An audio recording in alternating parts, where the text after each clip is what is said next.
तो हेलो बच्चों, जो प्रिपरेशन कर रहे हैं सीरियसली अपने नीट एग्जामिनेशन की, और जो कोशिश कर रहे हैं कि उनका इस बार बहुत अच्छे से सिलेक्शन हो।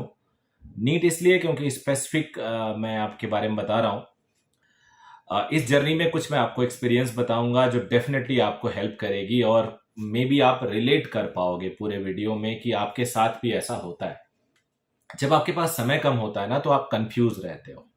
और ये ऑब्वियस सी बात है, ऐसा नहीं कि आप ही रहते हो, मैं भी रहता हूं, हर कोई रहता है। क्योंकि आपको कई बार लगता है कि आप जो कर रहे हो वो सही है या गलत है। आप थोड़ा एक्स्ट्रा केयर करते हो क्योंकि आप उन बच्चों में से हो जो बहुत ही सीरियस है, जिनको कई बार अपनी प्रिपरेशन स्टाइल से धोखा मिला है, जिनको कई बार जो उन्होंने बिलीव किया उस पर धोखा मिला है। तो आप कंफ्यूज रहते हो। एक्चुअली क्या होता है कि जब हम कुछ स्टार्ट करते हैं, whenever we start something और एक ड्रीम प्रोजेक्ट होता है, तो हम अपनी पूरी ताकत लगा देते हैं, अपनी पूरी जान लगा देते हैं। और सही मामले में बोला जाए तो वो हमारे लिए एक ईगो इशू बन जाता है। पर्सनल ईगो तो नहीं बोलेंगे, लेकिन एक इज्जत की सवाल हो जाती है। जैसे आप भी कई बार ठान लेते हो, कुछ अपने पेरेंट्स से बोलते हो, तो अपनी पूरी ताकत लगा देते हो। सक्सेस ऑफ कोर्स आपके हाथ में नहीं होता, सक्सेस ऊपर वाले के हाथ में होता है, लेकिन फिर भी आप कोशिश करते हो। और हमने सुना है और हमने देखा भी है कि अगर आप एफर्ट लगाते हो जी जान से, तो सक्सेस ऊपर वाला आपको देता है।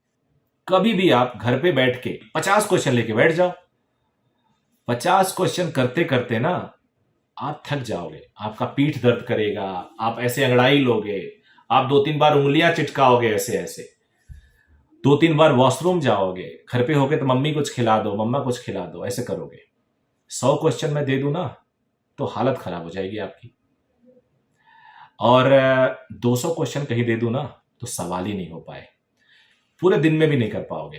लिखवा लो, यही 200 क्वेश्चन आप जब मॉक टेस्ट देते हो ना, तो 3 घंटे में 200 क्वेश्चन पढ़ते हो, 200 के 200 ट्राई करते हो, उसमें से 180 तो तुम सर्कल भी करते हो, और आप उतना थकते भी नहीं हो। So this is the result of scheduled और डिफाइंड स्टडी एंड रिलैक्स्ड घर पे बैठ के स्टडी करने में। यही होता है एक आइडियल कोचिंग की प्लानिंग।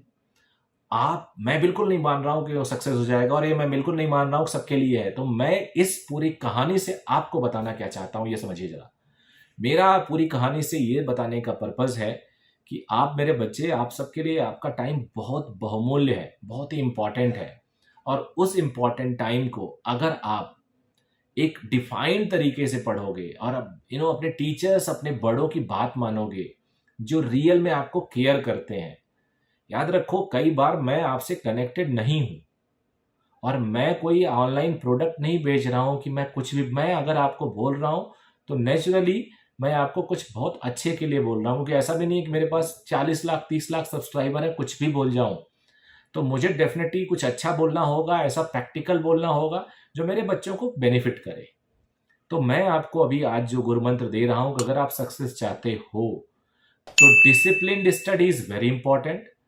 सिलेबस आप अगर प्लान करो तो खत्म भी करो, और आपको पीछे मुड़ के देखने की जरूरत ना पड़े। एक बार जब खत्म करो तो ये क्वेश्चन ना रह जाए कि ये 2 हेडिंग मेरा रह गया, बाकी सब आ गया है।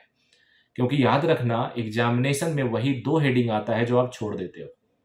मैं आपको एक सीधी सी बात बताता हूं, यूनिट्स मेजरमेंट एक टॉपिक है जिसमें dimensions, error analysis, percentage error, relative error, ये सब आता है, और उसमें स्क्रू गेज वर्नियर भी आता है।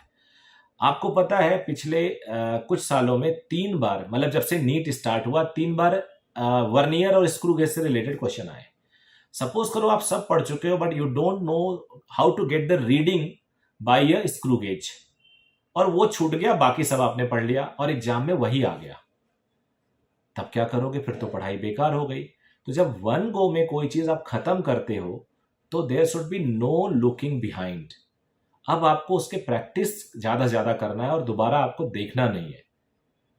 तो इस तरह से अगर आप तैयारी अपनी करके लेके जाओगे, तो दुनिया की कोई ताकत आपको रोक नहीं पाएगी।